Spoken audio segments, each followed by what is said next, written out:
Saúde mental. Numa época maluca que a gente está passando de pandemia, esse filme de ficção científica que a gente está vendo ocorrer no planeta, né? Nunca foi tão pertinente a questão de você cuidar da tua saúde mental, né? Na realidade, esse programa já estava meio pensado um pouco antes da pandemia em função de um fato muito peculiar, né?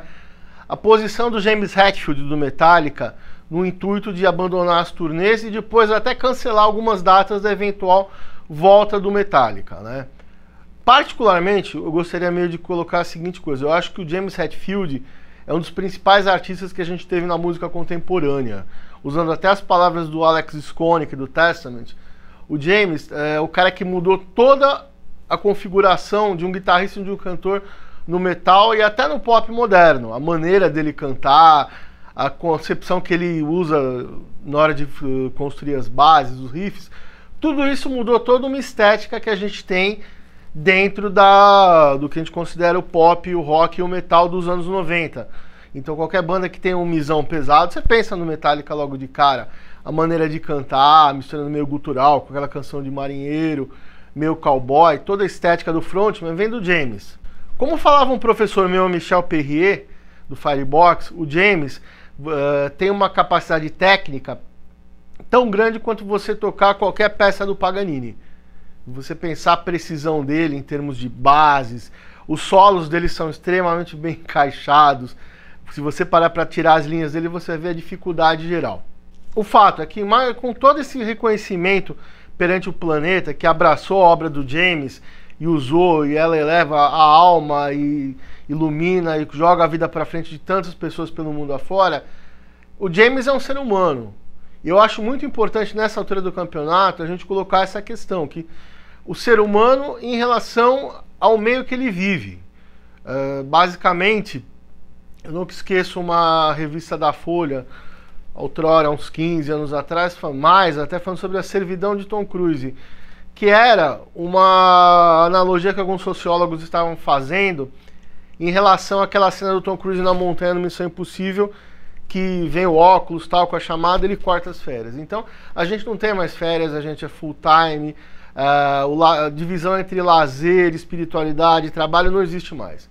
A gente ficou uma bela de uma maçaroca que é patológica. Se você vai parar para analisar, a gente está naquela cultura do mais. Sempre, quero mais viagens, mais bens, mais fama, mais não sei o quê.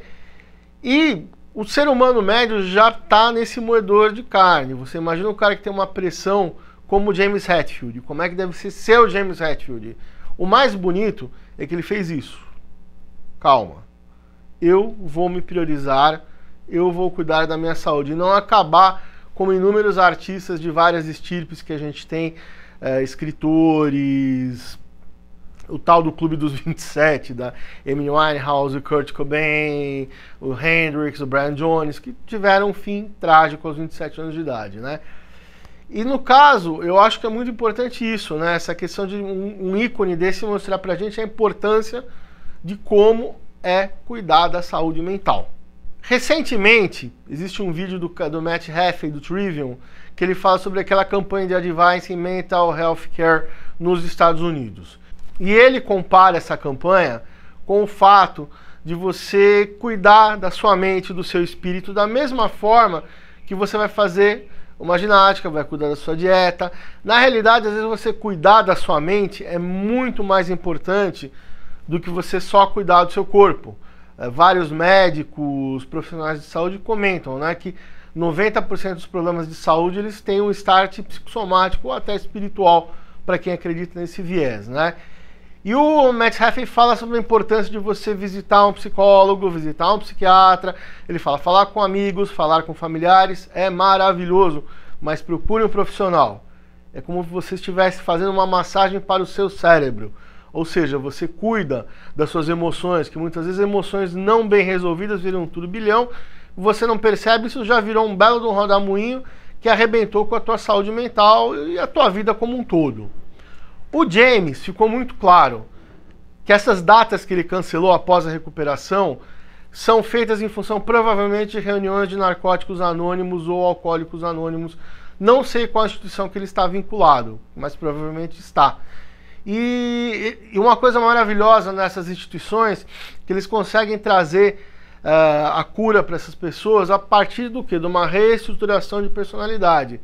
Isso inclui disciplina espiritual, disciplina física, disciplina em todos os lados, que o vício, porventura, desregra tudo isso. Eu tenho alguns dados que eu gostaria de passar com vocês agora. O que acontece, se a gente for analisar, em relação ao músico e ao artista de um modo geral. Eu nunca esqueço um acupunturista meu, médico, o Dr. Valverde, que falava: você sente as coisas de uma maneira um pouco diferente, você é mais sensível, senão você estaria estritamente numa atividade mais formal, tipo um banco, um jornal, que seja, mas você trabalha muito com a sensibilidade e o lado criativo. Então, a gente já tem, de uma maneira predisposta, esses gatilhos que possam virar problemas emocionais sérios. Alguns dados que eu tenho aqui de uma pesquisa inglesa: 73% dos músicos independentes sofrem de algum tipo de desordem mental, seja ataque de ansiedade, síndrome do pânico, depressão. Esse dado vem de uma pesquisa publicada pelo Spotify, certo?